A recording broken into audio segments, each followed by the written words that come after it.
যারা শুনছেন তাদের সকলের উদ্দেশ্যে বলছি, যখন আমরা যীশু খ্রিস্টকে গ্রহণ করি, আমাদের পাপ ক্ষমা লাভ করি এবং ঈশ্বরকে সন্তুষ্টকারী নিখুঁত বিশ্বাস অর্জন করি, তখন কোনো কিছুই অসম্ভব থাকে না।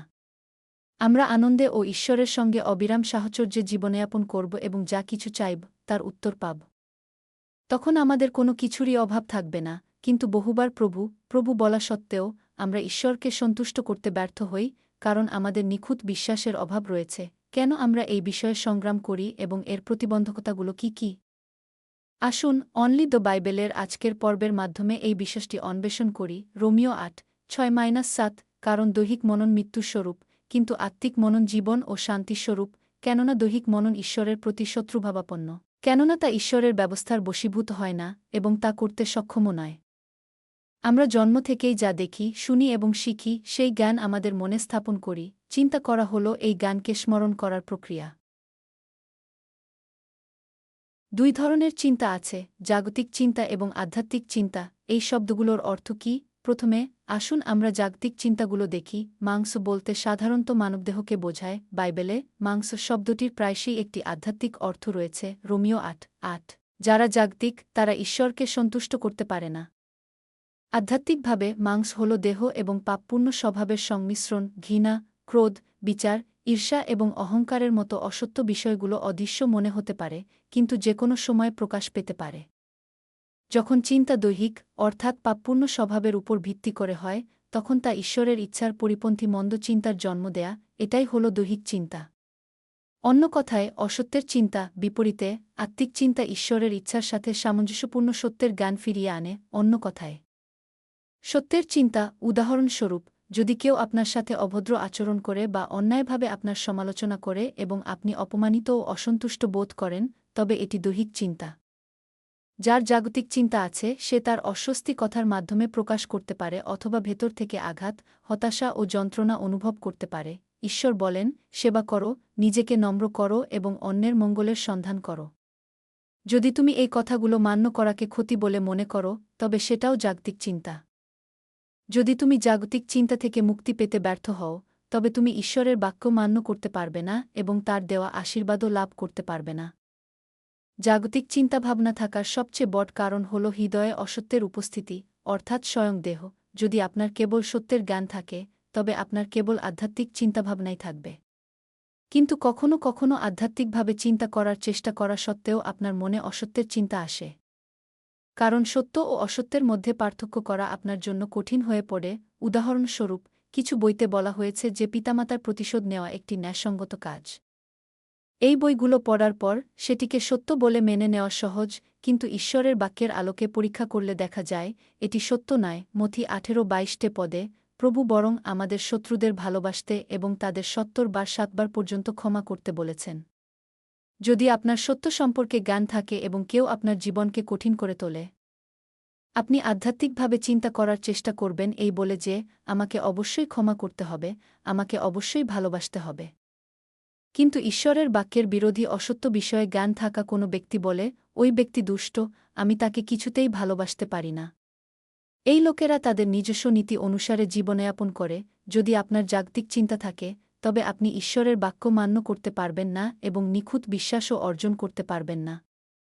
আরেকটি বিষয় যা আমাদের নিখুঁত বিশ্বাস অর্জনে বাধা দেয়, তা হল ঈশ্বরের বাক্যের বিরুদ্ধে যায় এমন প্রতিটি তত্ত্ব। তত্ত্ব বলতে কোনো কিছু ব্যাখ্যা করার উদ্দেশ্যে নির্দিষ্ট জ্ঞানের উপর ভিত্তি করে গঠিত একটি যৌক্তিক ব্যবস্থাকে বোঝায়। কিছু তত্ত্ব ঈশ্বরের বাণীর সাথে সাংঘর্ষিক হয় এবং আধ্যাত্মিক বিশ্বাস স্থাপনের পথে বাধা হয়ে দাঁড়ায়।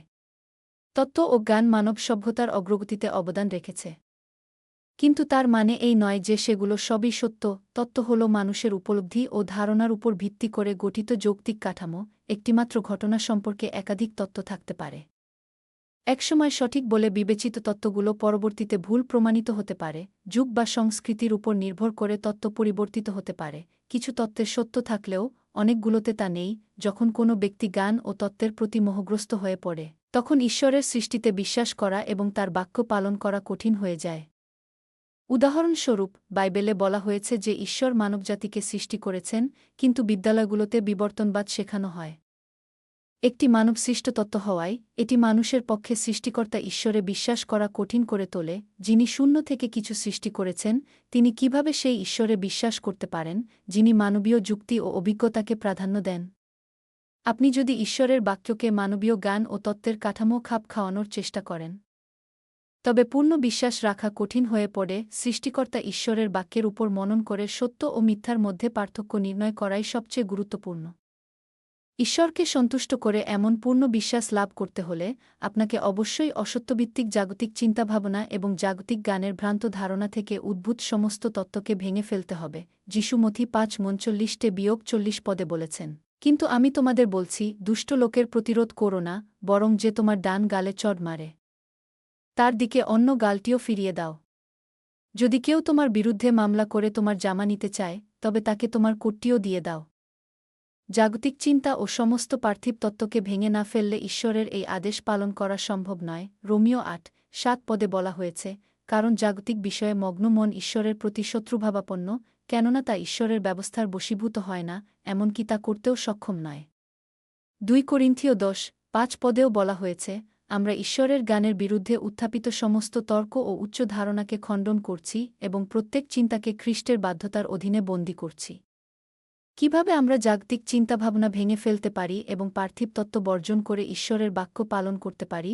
ধরা যাক, এটা আমার ভালো লাগছে না, আমি এটা ঘৃণা করি, আমি বিরক্ত, বা এটা খুব কঠিন, এই ধরনের চিন্তা মনে আসে। সেই মুহূর্তে আমাদের যাচাই করে দেখতে হবে যে এই চিন্তাগুলো প্রভুর কাছে সন্তোষজনক এবং সত্যের সঙ্গে সঙ্গতিপূর্ণ নাকি অসত্য। পাপপূর্ণ চিন্তাগুলো শনাক্ত করার সাথে সাথেই আমাদের তা থামিয়ে দিতে হবে। আমরা যত বেশি জাগতিক চিন্তাভাবনা মগ্ন থাকি, ততই সেগুলো চক্রাকারে বাড়তে থাকে এবং জীবনকে কঠিন করে তোলে। এরপর আমাদের এই জাগতিক, ঈশ্বরবিরোধী চিন্তাভাবনার মূল কারণ চিহ্নিত করতে হবে। যদি আমি এটা ঘৃণা করি বা আমি ওটা অপছন্দ করি, এর মতো চিন্তা মনে আসে, তবে তা আমাদের ভেতরের ঘৃণা প্রমাণ। যদি অবজ্ঞাসূচক কথায় আমরা আঘাত পাই, তবে তা আমাদের হৃদয়ের অহংকার বা দাম্ভিকতা প্রমাণ। আমাদের কাজ ও অনুভূতিগুলো সতর্কভাবে পরীক্ষা করার মাধ্যমে আমরা মূল থেকে মন্দকে উন্মোচন করতে এবং তা দূর করতে পারি। জাগতিক চিন্তা ও মনুষ্য সৃষ্ট তত্ত্ব বর্জন করতে হলে আমাদের অবশ্যই অধ্যবসায়ের সাথে ঈশ্বরের বাক্যকে হৃদয়ের পুষ্টিস্বরূপ গ্রহণ করতে হবে এবং তা কাজে লাগাতে হবে। আমাদের হৃদয় থেকে অসত্যের অন্ধকার, ঘৃণা, ক্রোধ, ঈর্ষা, বিচার, অহংকার দূর করে তাকে সত্যের আলো, প্রেম, বোঝাপড়া, ক্ষমা, সেবা, শান্তি দিয়ে পূর্ণ করতে হবে। উদাহরণস্বরূপ, যে ব্যক্তি তার ভাইকে ঘৃণা করে, সে এই বাক্য শুনতে পারে, তোমাদের শত্রুদের ভালোবাসো। কেবলমাত্র এই বাক্যটি জানলেই ঘৃণা আপনা আপনি দূর হয়ে যায় না বা ভালোবাসার জন্ম হয় না, কিংবা শুধু আমার শত্রুকে ভালোবাসতে আমাকে সাহায্য করুন এই প্রার্থনা করলেও কোনো পরিবর্তন আসবে না। প্রথমত, ঘৃণার মিথ্যাকে দূর করতে হলে আপনাকে সম্পূর্ণরূপে অনুতাপ করতে হবে। তারপর প্রভুর ক্ষমাশীল ভালোবাসার বিষয়ে ধ্যান করুন এবং অন্য ব্যক্তিকে ভালোবাসার জন্য ক্রমাগত প্রচেষ্টা চালান। এর মধ্যে ভালোবাসার জন্য কিছু সক্রিয় পদক্ষেপও অন্তর্ভুক্ত, যেমন প্রথমে হাসা বা তাদের কোনো উপহার দেওয়া। ঈশ্বরের অনুগ্রহ ও শক্তি লাভের জন্য আপনি যখন প্রার্থনা ও উপবাস চালিয়ে যাবেন, তখন ঘৃণার বৈশিষ্ট্যটি ধীরে ধীরে ভালোবাসা দ্বারা প্রতিস্থাপিত হবে। এই পদ্ধতি অসত্য বর্জন করে এবং নিজেকে সত্যে পূর্ণ করে প্রযোগ করার মাধ্যমে আপনি অবশেষে জাগতিক চিন্তা থেকে মুক্ত হবেন। যখন আমরা জাগতিক চিন্তা বর্জন করি এবং সঠিক বলে বিশ্বাস করা জাগতিক তত্ত্বগুলোকে ভেঙে ফেলি, তখন আমরা আনন্দের সাথে ঈশ্বরের বাক্য পালন করতে পারি। সমস্ত তত্ত্বকে ভেঙে ফেলার অর্থ হল জগতে অর্জিত এমন সব কিছুকে সম্পূর্ণরূপে বাতিল করে দেওয়া যা ঈশ্বরের বাক্যের বিরোধী। কেবলমাত্র ঈশ্বরের বাক্যই সত্য।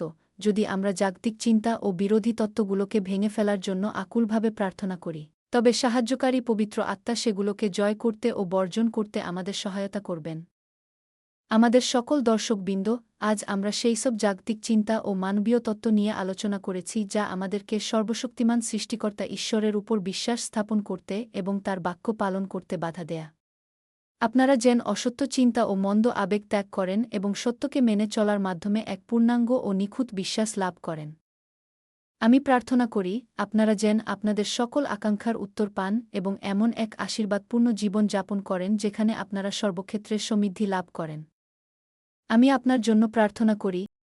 হে প্রিয় স্বর্গীয় পিতা, আমরা দৈহিক চিন্তাভাবনার দিকে দৃষ্টিপাত করেছি, আমাদের ভেতরের এই দৈহিক প্রবৃত্তি, যা আপনার বাক্যে সম্পূর্ণরূপে বিশ্বাস করতে ও তা পালন করতে আমাদের বাধা দেয়, এবং এর থেকে উদ্ভূত মন্দ চিন্তাসমূহ এইসব দৈহিক চিন্তা যে কতটা নিষ্ফল ও জঘন্য তা উপলব্ধি করতে আমাদের সাহায্য করুন। আমরা প্রার্থনা করি, আপনি যেন আমাদের এই দৈহিক ও অসত্য চিন্তাগুলো ত্যাগ করতে সাহায্য করেন। আন্তরিক প্রার্থনার মাধ্যমে এবং কেবল আধ্যাত্মিক চিন্তায়, সত্যের চিন্তায়, যা আপনাকে সন্তুষ্ট করে, তা করতে সাহায্য করুন। আমাদেরকে আশীর্বাদপ্রাপ্ত খ্রিস্টান হতে সাহায্য করুন, যারা অধ্যবসায়ের সাথে প্রার্থনা করে এবং নিজেদের সেরাটা করার জন্য সচেষ্ট থাকে। আমি আমাদের প্রভু যীশু খ্রিস্টের নামে প্রার্থনা করি। আমেন।